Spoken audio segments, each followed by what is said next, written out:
Bună dimineața și bun găsit la BU. Sunt Sabina Iosub și vă mulțumesc foarte mult că sunteți astăzi alături de mine. E vară, mulți dintre voi deja ați fost în vacanță, mulți vă gândiți unde să plecați. O să vorbim astăzi și despre turism, dar și despre transport, pentru că știm foarte bine, lucrurile sunt legate.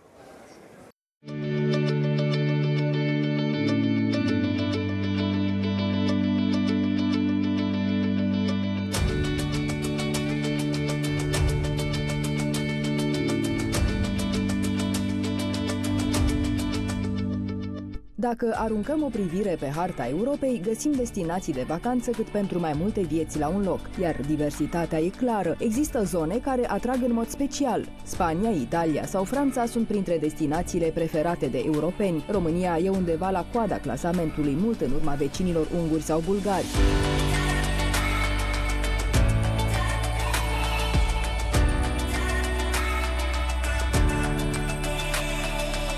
Cel mai mult călătoresc nemții, britanicii și francezii, după cum arată datele Eurostat. Here in Strasbourg, in the European Parliament, with me are Claudia Țapardel from Romania. Thank you so much for your presence. Good morning, and also I want to salute all my Romanians who are watching this talk show every Saturday morning. Pavel Telițca is also here. He's a Vice President of the European Parliament. Thank you for your presence. Hello, and thank you for your kind invitation. I'm waiting you in Romania also. I'm sorry? I am waiting for you in Romania also. Are you coming? Well, I didn't yet receive an invitation, but if that is a formal invitation, I'm going to book my flight still today. He is not aware, but next year we'll organize an event together in Romania about connecting Europe and about integrated ticketing, one of the favorite subjects of my colleagues. Sounds good. I'm on my way. Do you know something about Romania regarding tourism? Do you know some areas in Romania that will make you come to visit us? Well, first of all, I'm ready to come even not for touristic purposes, but to be frank, the only place that I know of Romania is the capital city that I've visited in my previous capacities a couple of times, but never had the opportunity and also the time to visit other places. But I know Romania is a beautiful country, happy to come. I can do hiking, I can do any sports activities, the sea, just name it, I'm on my way. Is our problem that he's not coming to Romania? Do we have a problem? Yes. Do we have a problem, or is it, I don't know, the problem of not knowing exactly what to do in Romania? I think we have to admit that we have a problem. In the last year, we didn't have a very integrated strategy of promoting our country. And I think this is the reason for which my colleagues from the European Parliament are not knowing very well the Romanian destination.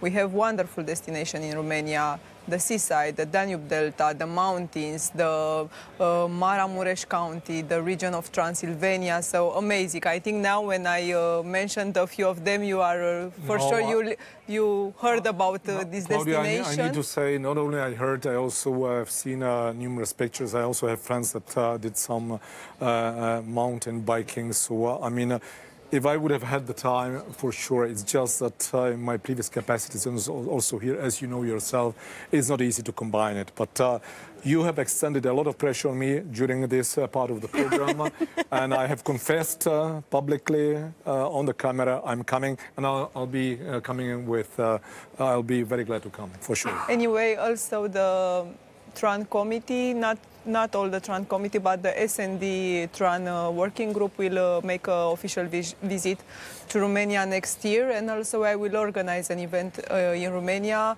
It will be also an opportunity to promoting our country in front of the members of the European Parliament, the European Commission, but also many European associations and stakeholders which are very interested about our countries and which are also interested to invest in our country, in tourism. And to admit, yes, we have a problem with the strategy of promotion of our country, and we have to work more on this because it's very important. In this moment, we have a very competitive advantage. We are in a very, let's say, calm region. We didn't have problem with terrorist attacks, so it's an option for many tourists from Europe and outside to come to visit our country. And in terms of tourism or cultural heritage, I think we can be one of the top destinations of Europe. What was done recently regarding tourism at the European level, Mr. Telițca? Well, I think that it's worthwhile saying, or let's say emphasizing, that the committee is on TRAN and tourism. You cannot separate the two. Of course. So I would say that for sure there is a greater recognition of the role of tourism in the committee. I think that you can see the line of tourism also, thanks to Claudia, that is very keen on that, in a number of TRAN documents which you would not have seen in the past. And you might say, okay, but is it that much? I think that bearing in mind that still tourism is dominantly in the competence of member states, it is a progress and it is a recognition. But the second and more important element is that many of what we deal with, whether it's in aviation, whether it's in road, in railway, in intermodality, connectivity. I mean, I'm a rapporteur for aviation strategy, and if you look at the document, it is very much about connectivity. And of course, these issues you cannot separate from tourism. We try to make it consumer-friendly, traveler-friendly, and for me, the whole issue is really to provide connectivity and facilitate it.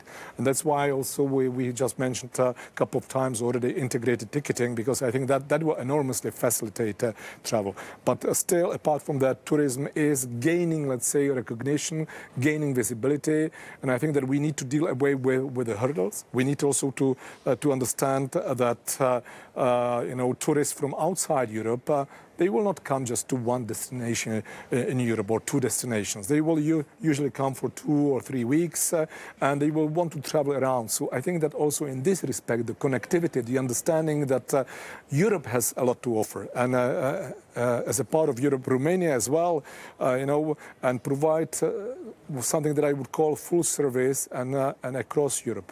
Then you will have an added value if you see it from a European perspective, not just national perspective. Actually, the idea is that together we are stronger here in Europe also.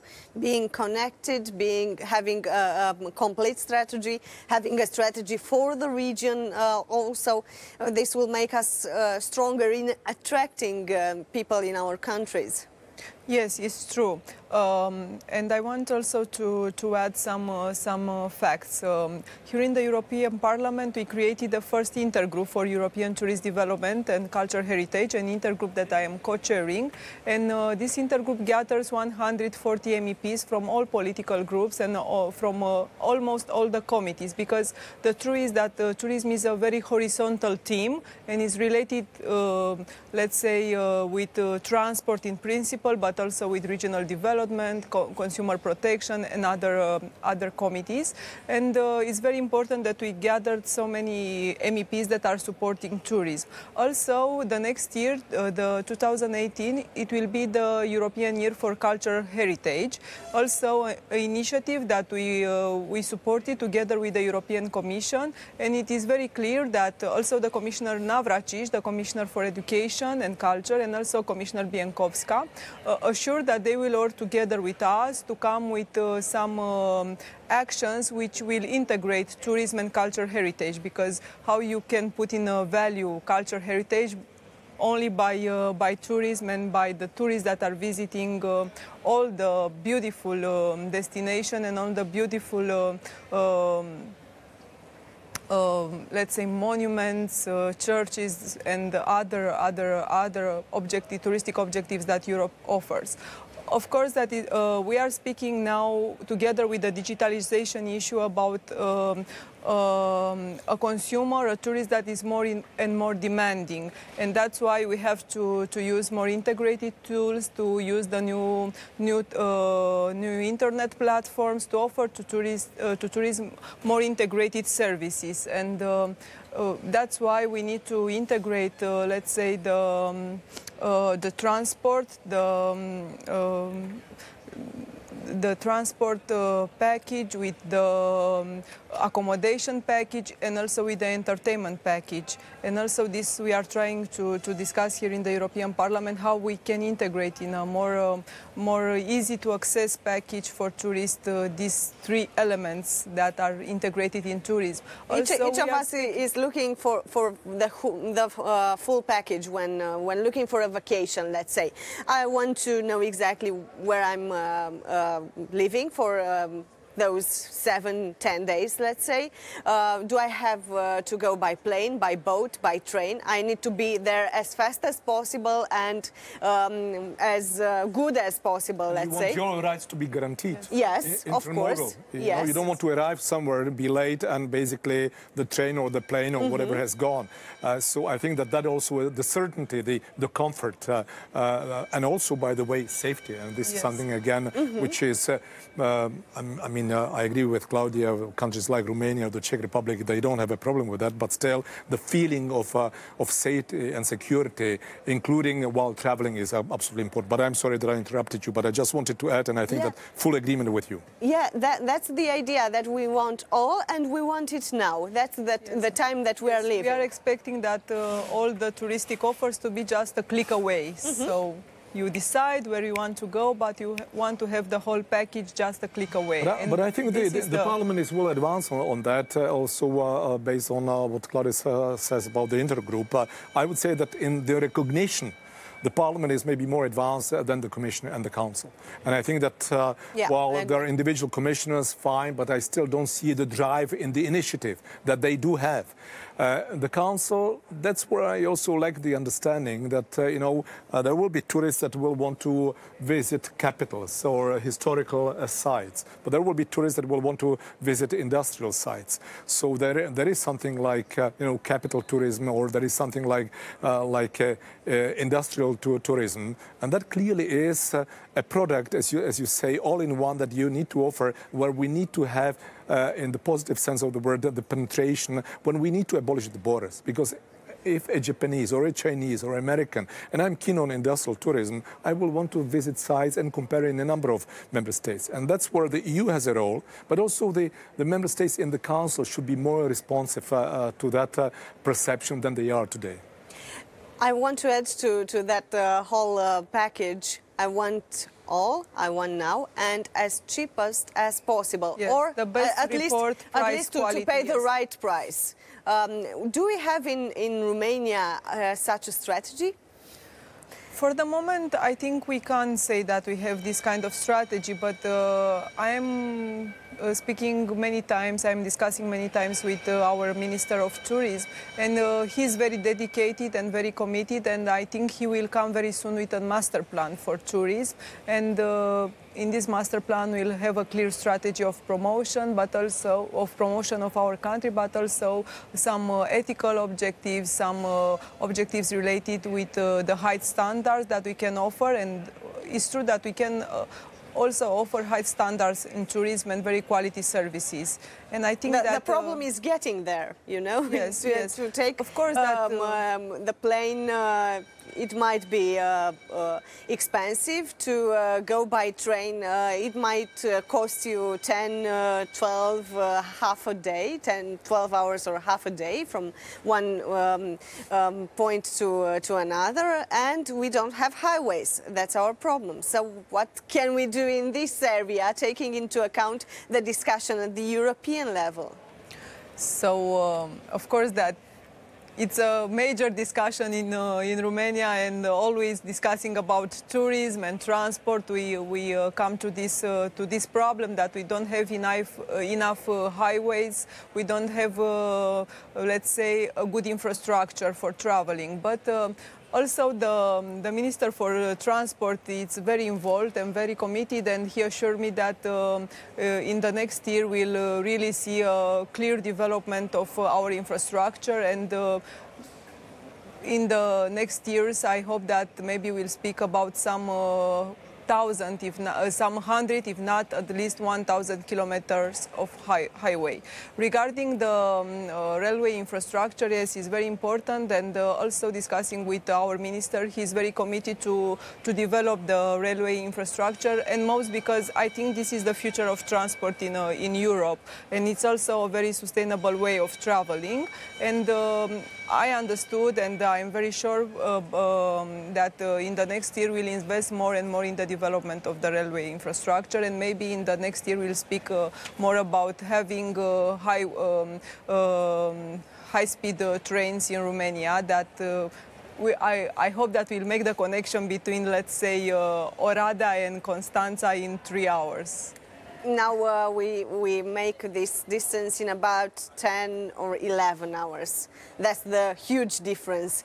I know that you are trying a lot to move things here, both of you, at the European level, to connect the countries, to make us one citizen as we have to be, the citizen of Europe, to have all the rights that we might find it in some important, more important countries than ours, economically speaking. Do you think that in the next period we will be able, each of us in our countries, to feel that something was really moved in this area, Mr. Teliska? Well, because you make every day little steps, and the citizens do not feel that those little steps. I was just going to say whether the problem is that the steps are insufficient, or the problem is that there is a lack of awareness and a recognition. I think that the real situation is somewhere in between, and I would even to some extent dispute, with all respect to you, the words of little steps. I think that citizens today have to see the significant progress countries like Romania have made, regardless of whether the transport infrastructure is sufficient or insufficient, or should have been much more developed. For sure. I mean, find me one member state where you would be complacent and you would be satisfied with what you have. I mean, each of the member states could have done better, but that's where we are. And the progress in many of the countries is significant. But the issue is we take it for granted. And I would say rightly so. I mean, don't expect the citizen to say, oh, wow, that's really great. They will always want more. So I think that the question is awareness, introducing also the opportunities, and also attaching it to the fact that this is maybe something that the European Union brought, whether it's a question of financing or businesses or new companies operating on the market. I mean, the very fact that Romania is a part of the European Union is already making it more attractive. Consumer protection, rights of passengers and all that. You didn't have that before accession. And even the roads have improved and the railway connections. You know, 10T corridor is going through Romania. I know that it takes time. But the fact is that you cannot compensate a deficit which lasted for decades and make it workable or more effective within a year. Yes, we could have done better. Each of us, including Romania, including the Czech Republic, but the fact that there is a progress, and I think that there needs to be awareness. We need to sell it not in a PR way, but make people aware.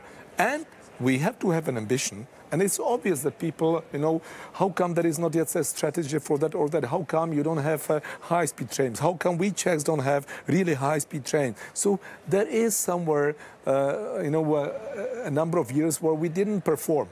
Yeah, and we need to be able to identify the bottlenecks, all the barriers, and deal away with those. And I really think that the opportunities, regardless of the highways or railways, are there. I think that, if we will continue to complain that, it's insufficient, and we will provide for, or we will show a marketing, we don't have that or we don't have that, then people won't come. But if you're going to show this is Romania today and this is Romania in 10 years' time, I might be tempted to go and see the country which has such, let's say, courageous plans and that will really change it. I want to see it today. And finally, I might not mind that it will take me 10 hours instead of 3 hours. Because if you're going to show me the jewels of Romania, if you're going to show me the drive, if you're going to show me that Romania is something like Estonia today is digital, what is Romania? What is the message? What is Romania? Maybe in transport or tourism. I mean, have a trademark. And I'm going to be attractive. Yeah, and I might even go and use a bike instead of a highway. What is Romania, in your opinion, now? Well, as I've said, I mean, I don't know the country, unfortunately, but for me, it is a country that has. I don't want to speak in clichés because I hate to speak in clichés.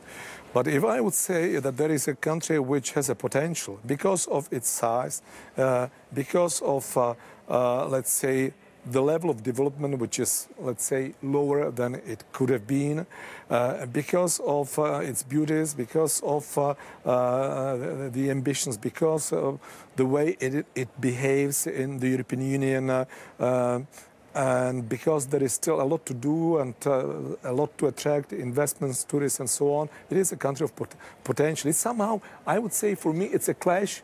And please, maybe this is not polite, but it's a clash of something which, for many in other countries, is already history.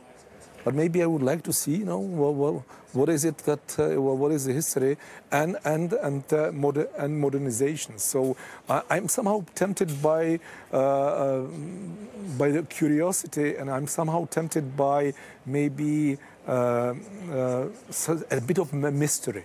Yeah. So. I mean, travel back in time, something like that. Why not? Why not? No, let's not exaggerate. Come on. Okay. No, and that's why I said I want to be polite. I was kidding now. Yeah. But I just want to say that if you continue to say, okay, more or less, you know that. I mean, come and impress the rest of Europe. This is the plan. But you've got a lot to show today, a lot to sell. I mean, this is maybe some. It's like. People came to see Prague and some parts of the Czech Republic before, and it was, you know, we are to some extent, and we were to a large extent, were maybe parts of Romania today. I mean, if there is something we cannot complain about, is the number of tourists. I would even say maybe it's too high. And by the way, do we have great motorways? Do we have high-speed trains? We don't. So that is, you have to create a story. You have to create a marketing value. And you have to create something, even a logo that will make it attractive. Why not Romania? We have so many stories. We have so many beautiful sites. We have mountain and sea in the same country. We have a lot of interesting people and a lot of places to sell, as you said. And we are still not managing to sell it to our partners, let's say. Yes, but I want to say something. We have to admit that it's for the very first time in 10 years since we have a Minister of Tourism.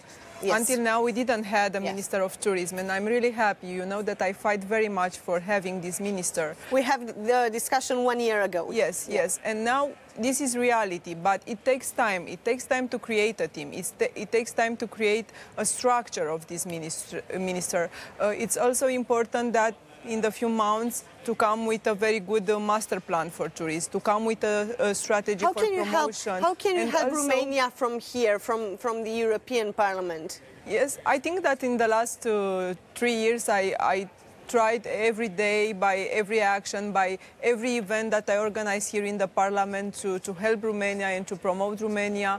And you know that I organize here in the Parliament, I think, more than 20 events dedicated to European tourists, but also presenting some of the, let's say, the beautiful destination from Romania. When I see Claudia in the corridors, I already see Romania and tourism coming. I'm serious now. I mean, this is nearly something you can read on her head. But if I may just one point, and maybe that's also a reason why Romania could have done better in the past. It's good to have a ministry, the structure, greater focus, a strategy, but the whole political representation, the government, the opposition has to understand that tourism is, as you have said a few minutes ago, is horizontal. It has to penetrate the other policies, whether it's transport, whether, consumer protection, whatever it is. But also, it has to be an issue for the society.